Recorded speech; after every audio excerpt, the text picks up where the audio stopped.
Don't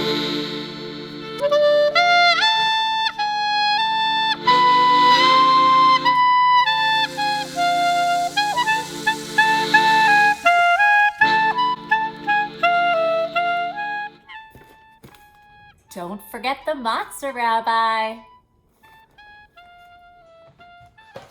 Wait, Rabbi, you can't make matzah brei without eggs. I have a bit of a sweet tooth, so I always like my matzah brei with maple syrup.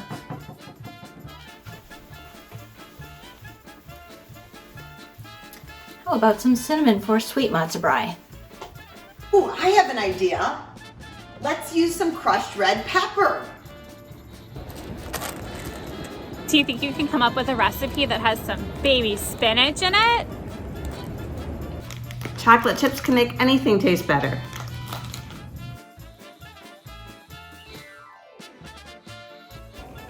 What if you tried using bananas?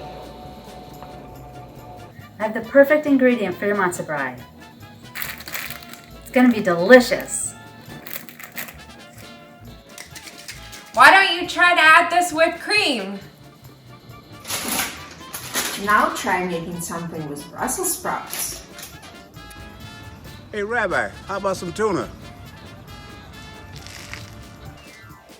You definitely can't go wrong with some ice cream.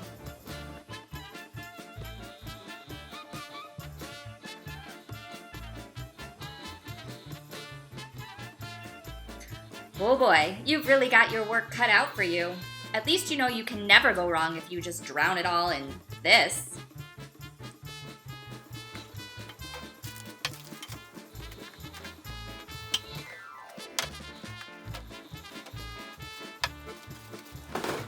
Huh. All of this stuff I need to use to make my matzah brei. You know, some of this makes a lot of sense, like eggs and matzah, but some of this, I'm not so sure what I'm gonna do with it. In the past, I've made all sorts of different kinds of matzah brei, like cinnamon with pecans, and one year I made lox and onion. I've made Mexican matzah brei and pineapple upside down matzah brei, and I have made chocolate matzah brei, and I saw some chocolate chips in here. But no matter what, I have always managed to beat Rabbi Steve in our matzah brei cook-off. And even though I'm cooking in my house and he's cooking in his house, I am certain that this year will be no different than any other year. Okay, I am ready. I have lost 17 straight years to Rabbi Phyllis, and I'm tired of losing.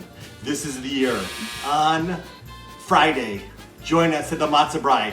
Rabbi Phyllis, you're going down this year. You are going from the from the frying pan, right to the fire. Are you ready?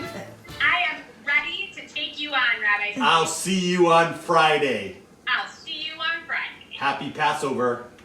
Chag Sameach. Chag Sameach.